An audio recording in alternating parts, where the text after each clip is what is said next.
speaker today is Kristen Parris. She is who is a Coastal Bend native.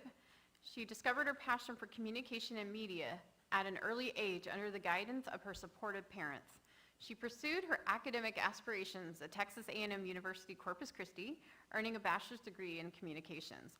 Currently, she serves as the Center Director of Coastal Compass Education and Career Resource Center, bringing over a decade of experience as a proven communication specialist in various areas of creative media. With a strong foundation in television production, radio broadcasting, commercial advertising, event planning and execution, and public relations, Kristen is a versatile professional dedicated to delivering impactful messages through visual storytelling and interpersonal communication. Her Bachelor of Arts degree in communication from Texas A&M University Corpus Christi underscores her commitment to excellence in her field. In addition to her professional endeavors, Kristen has been an active member of our church community for the past 2 years. Like me, she currently serves on the board, but she has a much harder job. She is secretary of the Board of Trustees and generously contributes her talent to both the AV and worship teams at U2C3. Kristen is deeply committed to uplifting those around her and believes in fostering positive changes for the betterment of the entire community.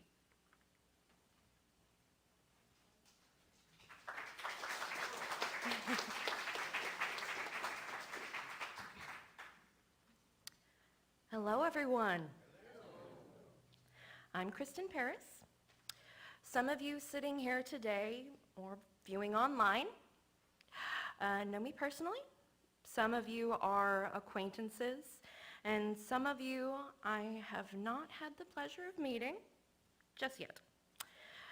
Being a member of this church and having the warm and inviting personality that I have, you probably wouldn't think to yourself for 1 minute that I was once a hateful bigot.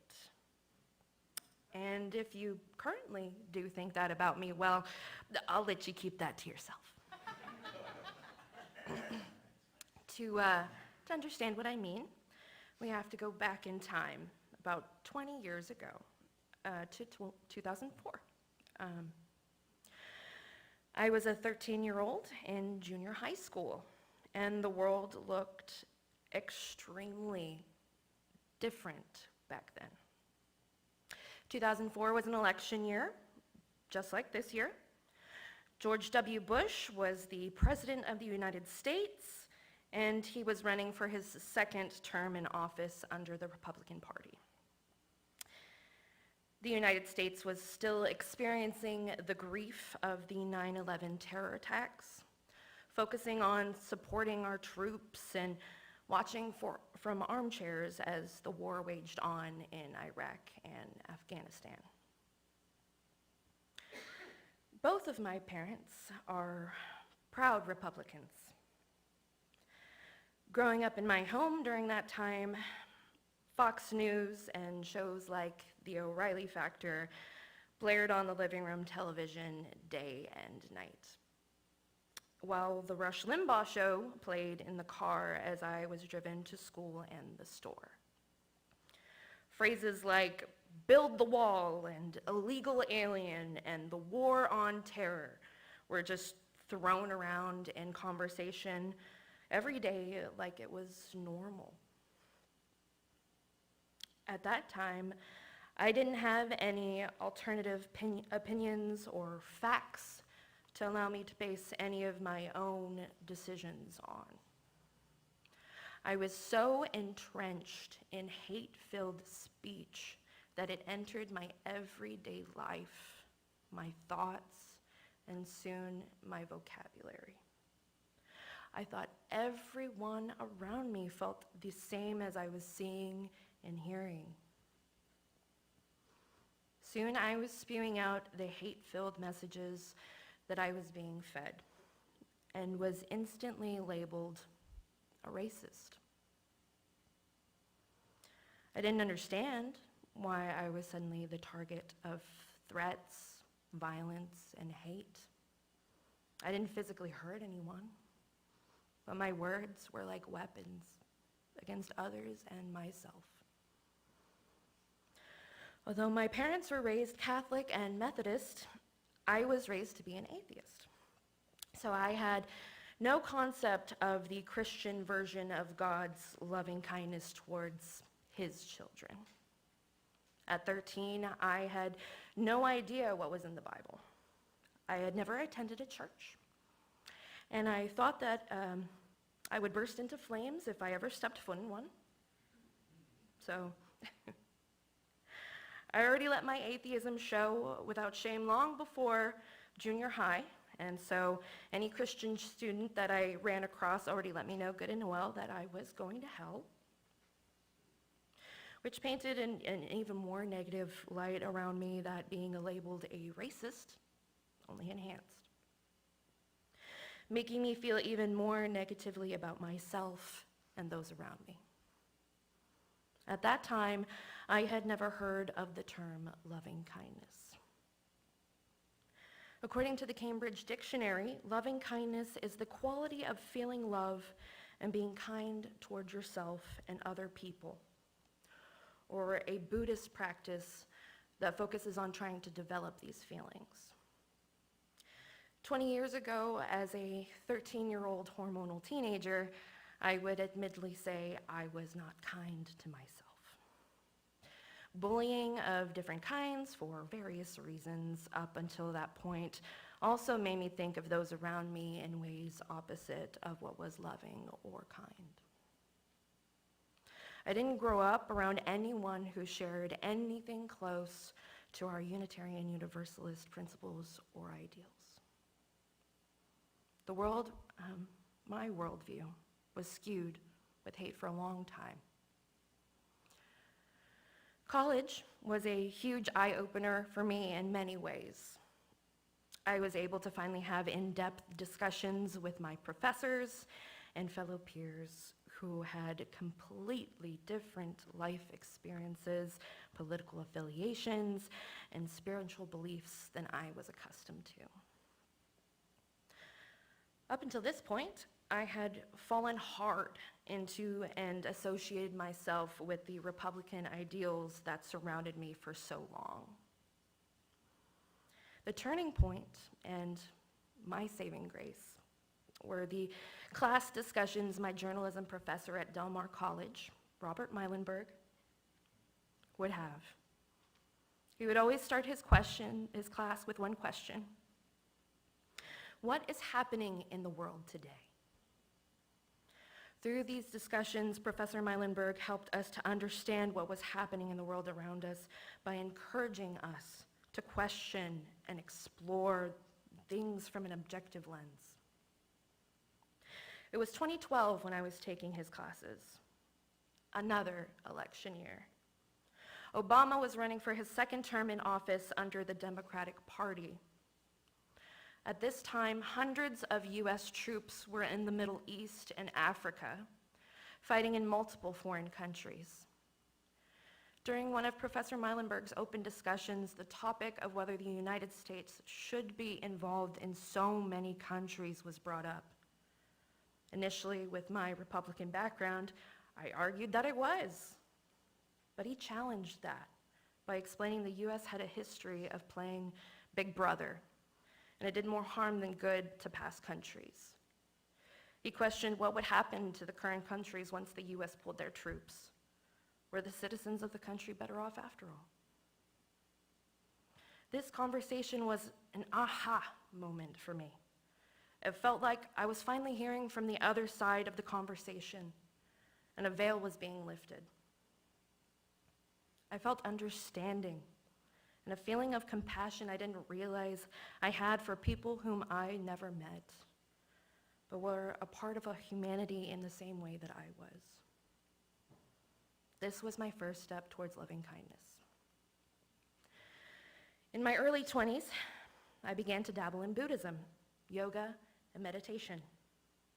In Buddhism, loving kindness, also known as metta, is thought of as a mental state or attitude, cultivated and maintained by practice, much like what we did during our guided meditation today.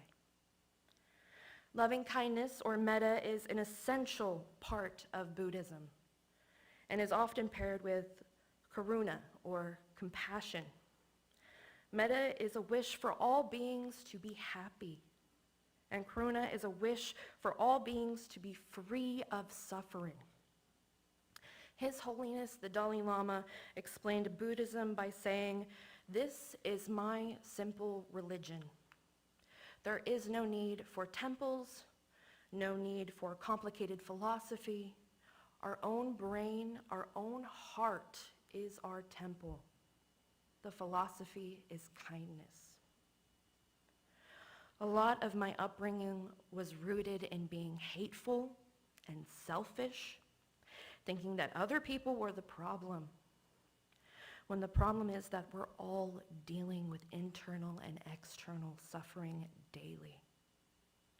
Humanity is reactionary.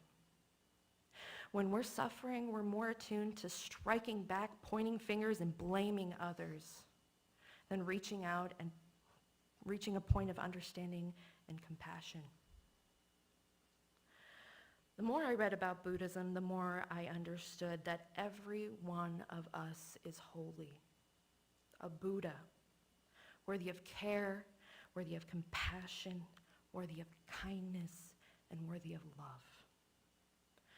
I put those teachings into practice, being mindful of my words, actions, and intentions. Slowly, it felt like I was breaking down the walls of hatred I was taught to build around me. And I started to become more and more like the person I wanted and I chose to become. In my late 20s, from an outsider perspective, it might have seemed like I had the whole loving kindness thing down by this point. But I was still internally battling self-loathing and depression. Buddha once said, pain in life is inevitable and suffering is not. Pain is what the world does to you. Suffering is what you do to yourself by the way you think about the pain you receive. Pain is inevitable. Suffering is optional. This hate that I felt for myself was something that I realized I could not control alone. So, for the first time in my life, I sought out and began seeing a therapist. Through these therapy sessions, I was able to see my upbringing for what it was, acknowledge my parents' parenting for what it lacked, and pinpoint who was telling me I was unworthy of love and kindness. Myself. It's true what they say. You can't love someone or anyone else for that matter if you don't love yourself first. Through cognitive therapy practices and medication, I finally was able to accept myself and love myself for who I was. I could finally buy myself flowers, write my name in the sand, talk to myself for hours, say things that you don't understand. I could take myself dancing. I could hold my own hand. And yes, I could love myself better than you can. Loving kindness is not as simple of a concept as it sounds or reads in any dictionary. It takes a lot of work, both internally and externally. So if you're sitting here today certain that there is no way that you could show a certain group, a person, or even yourself loving kindness, then that's where you should start your journey towards understanding exactly where that hatred comes from so that you can overcome it. Now, many of us sitting here today can say we had a perfect upbringing. And for a lot of people in this world, that's far from the truth. There are 7.8 billion people on this planet. And so many have grown up and are still growing up surrounded and consumed by hate. Every single one of us is deserving of love and kindness. That's why as Unitarian Universalists, it is up to us to show loving kindness and compassion, even if it's hard or you don't want to. It's up to us to educate with reason and facts in order to one day change hearts and minds. Lastly, I encourage you, most of all, to be loving and kind to yourself, because you're all you've got. And you deserve it more than you can imagine. As we come into 2024, yet another election year, and throughout it, I'm sure we'll individually and collectively experience a lot of hateful and bigoted opinions and acts. But that doesn't mean that we should choose to respond in the same way. Go in peace, friends, and continue to break down those walls of hate, bigotry, and use acts of radical inclusion, justice, and loving kindness to overcome them. Thank you.